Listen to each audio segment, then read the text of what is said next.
So there's a couple different things that you need to know about the University of Rhode Island. Number one, it is a public university. That means it is partially funded by the taxpayers. That's why residents of state universities get lower tuition rates than non-residents, because the taxpayers of the state directly fund the university. But even more than that, number two, the University of Rhode Island is actually a land-grant university, which means way back in the 1800s, the federal government gave the university the land that it was operating on for the betterment of the nation. There are a whole bunch of land-grant universities throughout the United States. What that means is not only are they funded by the taxpayer, but the taxpayer actually gifted them the property in which they operate on. And I really do think those are two important contexts for the document that we are going to look at today. The University of Rhode Island, Anti-Black Racism, an Academic Affairs Action Agenda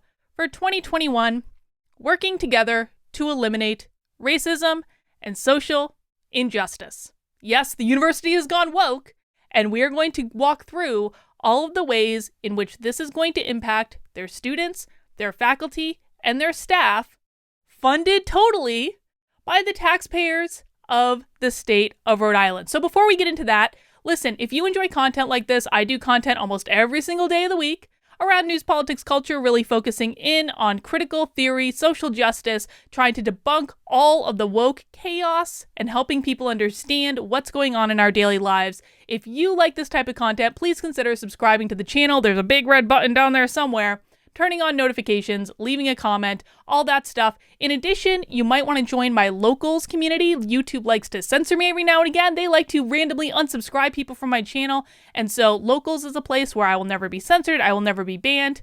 And it's also the place where you can actually download this document. The PDF that we are going to look at is available exclusively in my locals community so that you can look at it, read through it, decide for yourself what you think about it. So my locals is kb.locals.com.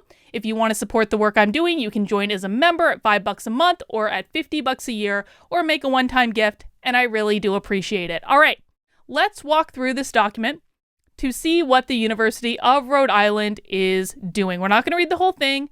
I'm just going to read the most salient parts. Racism is among the most persistent and pervasive problems plaguing our society. On an almost daily basis, we witness a barrage of racial injustice incidents that disrespect and endangers lives and livelihoods.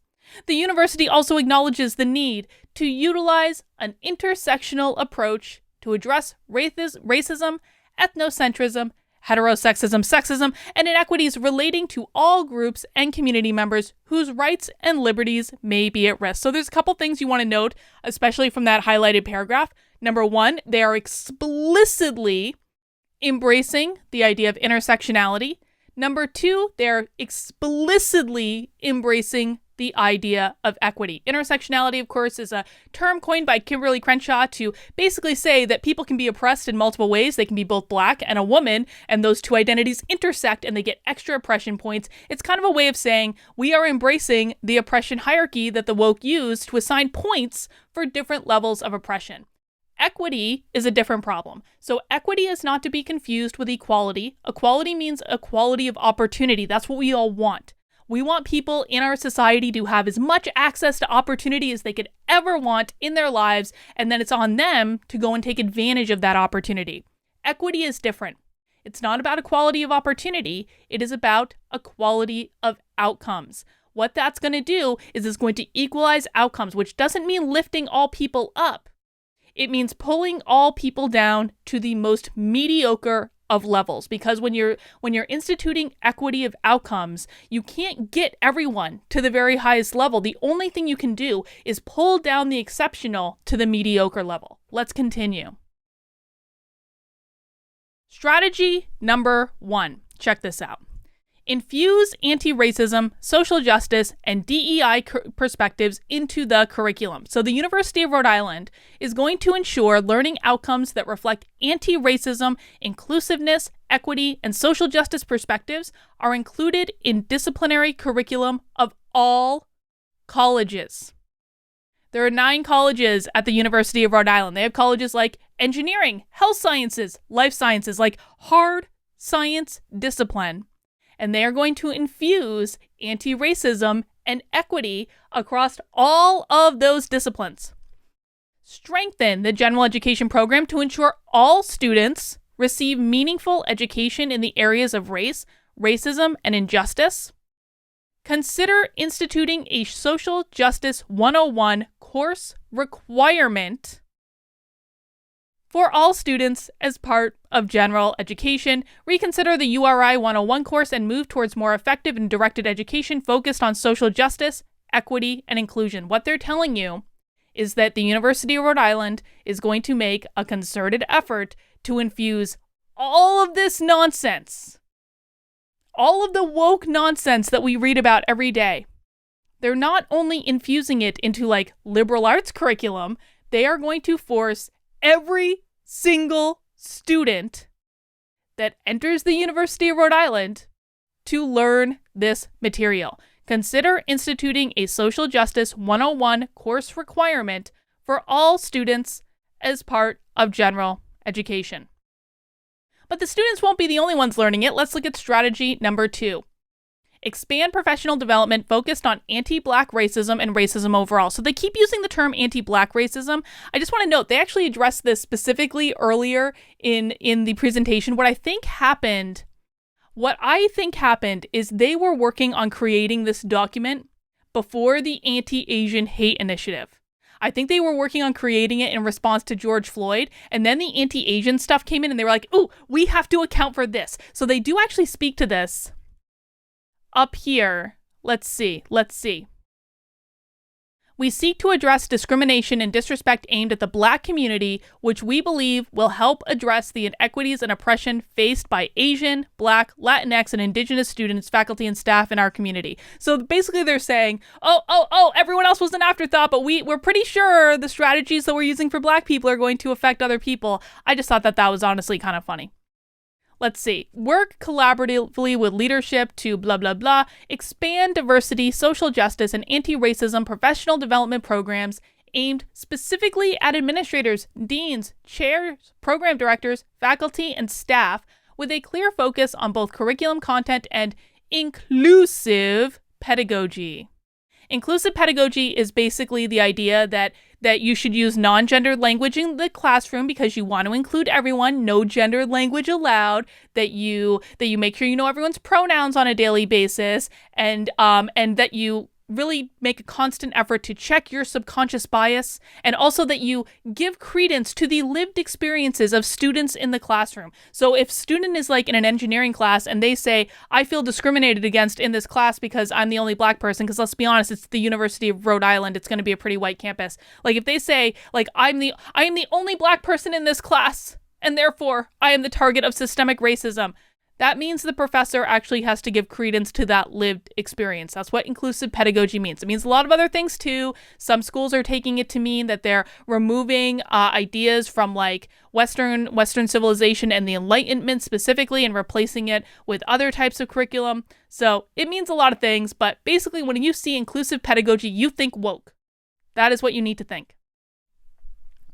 Infuse anti-racism and equity regularly at staff, department, and college meetings, and request related progress reports on initiatives and change outcomes. So they're going to be forcing all of their staff at a taxpayer-funded university, they're going to be forcing all their staff to do anti-racist training. They're saying it explicitly in the document.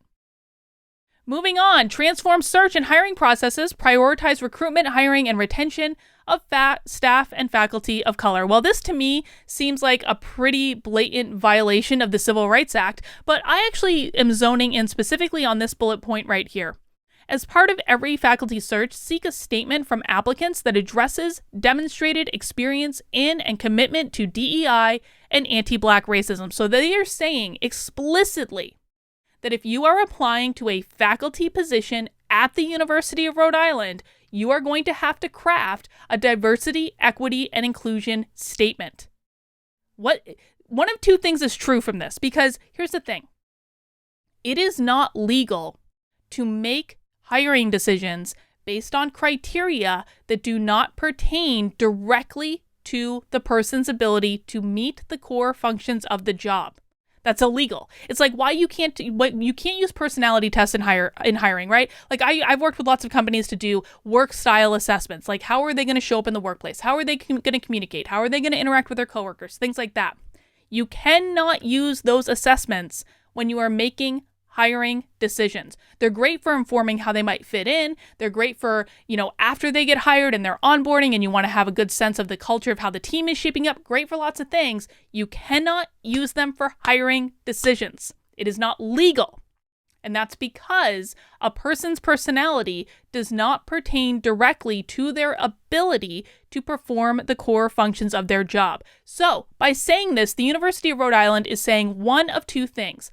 Either they're explicitly saying that they are going to break employment law by factoring in factors that do not equate with a faculty member's ability to meet the core functions of their job, or, and this is probably more likely, or they are saying that diversity and equity are core functions of faculty members' jobs. Just think about that for a second. They're saying explicitly that equity is a core function of the job of every faculty member at a state-funded institution. Let's keep going. Develop college plans for DEI and appoint college diversity coordinators. Ensure that all degree-granting colleges develop and implement college plans for DEI that interface with the university-wide academic strategic plan and diversity action plan, and appoint college, this is a good one right here, check this out, appoint college diversity coordinators to work with faculty, staff, and students and implement diversity plans throughout each college. There are 9 different colleges at the University of Rhode Island. So what this document is telling us that they, at a bare minimum, and I think that we can make the assumption that this is actually the minimum, at the bare minimum, they're going to appoint 9 diversity coordinators because there are 9 colleges within the University of Rhode Island system. So if we can assume a minimum starting salary of $55,000, and that, by the way, doesn't include the benefits that the university has to pay as well. If we can assume a minimum starting salary of $55,000 per diversity coordinator, that is going to cost the university and the taxpayers of Rhode Island $500,000. That's if they just hire 9 diversity coordinators for all the different colleges they have. $500,000 action item right there. There's some other stuff too. Like I said, we're not going to go through all of it, but I just want to read this last section. And again, you can access this document in my locals community if you would like to see the full document. I've also documented it on my Substack, carlin.substack.com. I put an article up today. Please subscribe to my Substack. I'm going to be posting a lot more on my Substack, but carlin.substack.com is also a place you can find this. Changing the culture will require each of us to own responsibility for working towards the action agenda for change. We must all examine our own biases and privileges, share inclusive best practices, implement the change initiatives at all levels, from the systemic to the interpersonal to personal, and hold each other responsible and accountable. Every department and every discipline needs to reflect on their own culture and practices and the experience created for students and colleagues. Are we inclusive, welcoming, and creating equal opportunities for all to learn, thrive, and succeed in our community? If not, why not? And how do we fix this? Changing means calling attention to discriminatory behavior. Is the University of Rhode Island admitting that there's been discriminatory behavior? Are they admitting that they violated the Civil Rights Act? Princeton got in some trouble for doing that. Including uncovering unconscious bias, it is not your workplace's job to uncover your unconscious bias. And implementing processes and expectations that engender equity and justice. And then they define roles as institutional leaders, alumni and foundation engagement, and individuals. This, ladies and gentlemen, was put out by the Office of the Provost. The highest ranking academic officer on any campus is the provost. This is their plan for their public, taxpayer-funded, land-grant university. But URI is an equal opportunity employer committed to the principles of affirmative action. Oh, isn't that nice? So that's that document. So listen, man, if you have kids going to the University of Rhode Island, you may want to check in on this because it's flatly telling you it's going to be infused throughout the curriculum. Just pay attention. The state of Rhode Island actually tried to pass an anti-CRT bill, but the state is so blue, it absolutely went nowhere. All of the stuff in this document would have been specifically forbidden if the University of Rhode Island had passed the anti-CRT bill that they had the opportunity to. All right, guys, like I said, this is available in my locals, kb.locals.com. Subscribe to my Substack, carlin.substack.com, and, subscribe to the channel. While you're at it, I do content almost every single day around all sorts of different stuff. That's all I've got for right now. I'll see you soon.